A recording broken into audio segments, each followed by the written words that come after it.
Cleaning of a wood pellet boiler.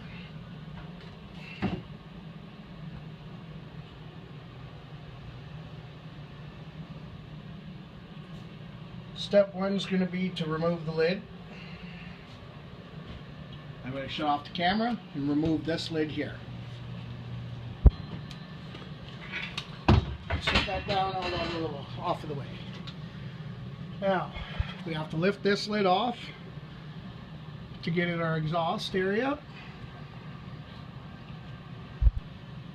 Try to have no wind moving because this ash is very, very light. It flies all over the place. It gets into everything. There's your exhaust.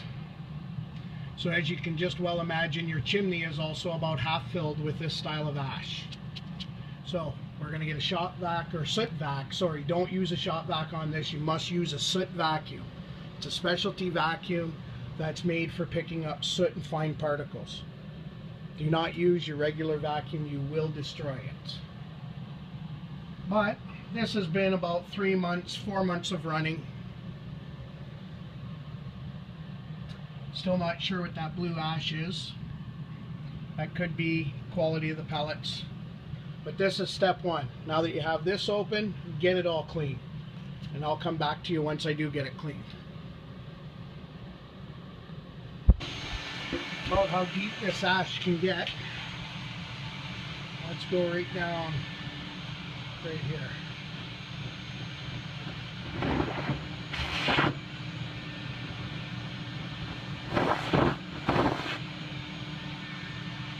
We have approximately a good 4 inches of ash.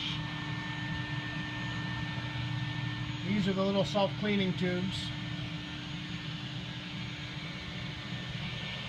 This is that top plate, so that there also needs to be, as you can see, vacuumed way down. This soot is this ash is very, very messy. It gets on everything. Make sure you're very, very gentle when cleaning it out, and make sure you clean the exhaust port.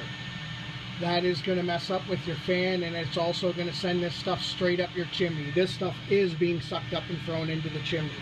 So you will have to clean your chimney also, probably 3 times a year is what I'm guessing at, in order to keep it nice and safe.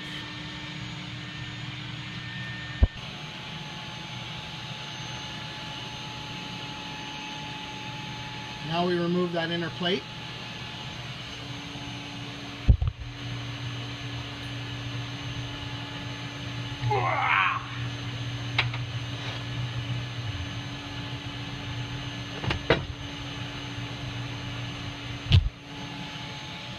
Okay, now we clean the bottom of that top plate.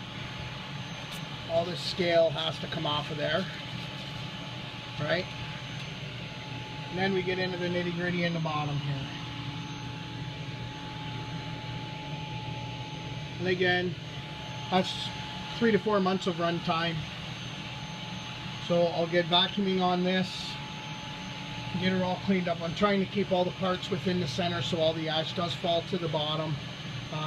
Try to keep your scraping and your brushing to a minimum because you will have ash everywhere in the building. As you can see, it's messy. But here we go, we'll get into this part, and I'll come back when I've got this part clean and I lift the fire pot up.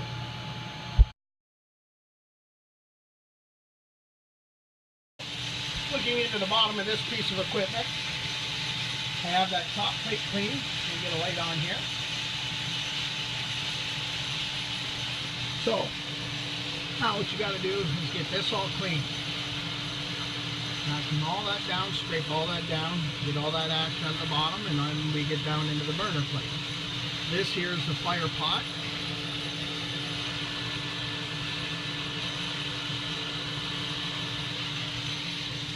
So we'll start getting the sides cleaned, and when I bring the fire pot up, I'll take a photo of it. I'm going to try scraping down as best I can right now. Plenty of scale. Rust on her. I guess, well, you can't call it rust. Rust is not the right word. Scale, oxidization, carbonization. There's what she looks like on the inside.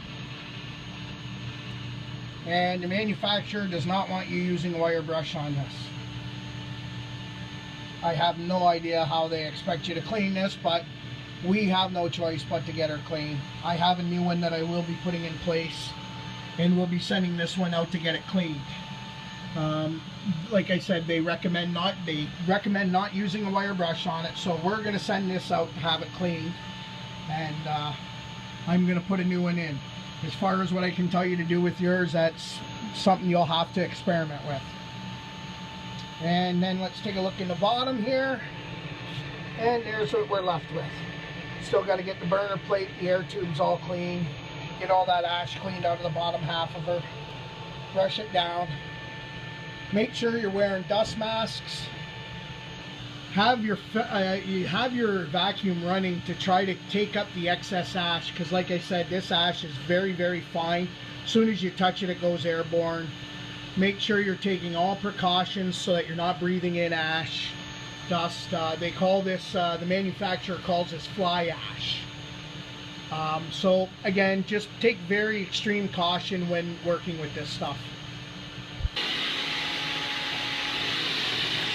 Okay, so this is the lower compartment. Sorry, I have the vacuum going so I don't get dust everywhere.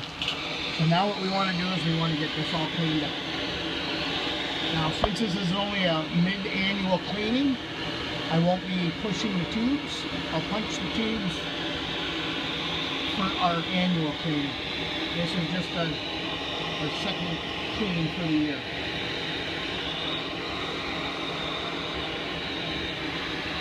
And this is the burner plate. I would suggest getting all off the burner plate before and cleaned around the burner plate before removing the burner plate. So my next video will show you the actual removal of the burner plate.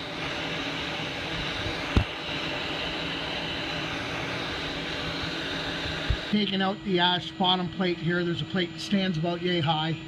So this here's the bottom, looking up into the fire tube. So we're going to get all this ash cleaned out of here.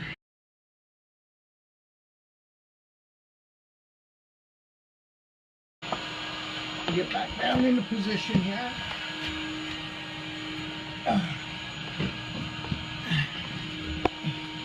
Getting now ready to remove the burner plate. You can see I have a good portion of the ash out. It's not fully clean, but I'll do a little bit better. Now I want to get this burner plate out, and we will start pulling that down and getting her scrubbed down and try to get her cleaned up. Very sorry for the background music, but be very cautious when you lift this out. There's a lot of ash that does come from the air tubes in the bottom here, so just be very cautious when lifting out. What to do, if you notice down in and around these edges here, you want this thing to be able to swing back and forth on its axis. If you want it to be able to move, there should be a little bit of movement here. And as I get it clean, right now you can see there's very little movement, but as I get it clean, we will get it moving better. Back in a few. You can see now I have movement. It moves freely. Plates are free and clear. And yeah, you better hit her with a wire brush. Make sure again you get the inside edges and the inside ring really well, or else it will not match back up. Alright, let me get back under the unit now to clean some more ash out. Fairly clean.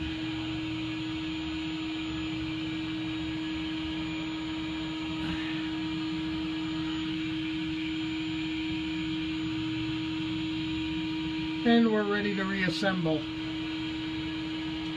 Then I can start pulling apart the hopper and getting all the excess sawdust and fines cleaned out of that.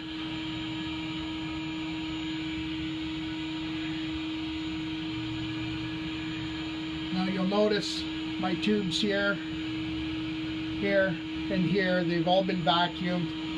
Looks like I can get that edge a little more with the wire brush, which I'm going to hit right now. Okay, so again, cleaned off that lip a little bit better. Vacuum back down inside there again. And she looks a lot better. Now we'll remove the ash box, the ash catcher here, and clean that out too. Unit. Please make sure you check your chimney. As you can see, our chimney is really plugged. And again, this was just cleaned 3 to 4 months ago. Chimney cleaning should be done at least 3 times a year. The amount of ash buildup in here is quite drastic. So we will just get her cleaned out and sweep the chimney, and then we'll be able to refire up the boiler. But please don't overlook this, because this can be a fire hazard.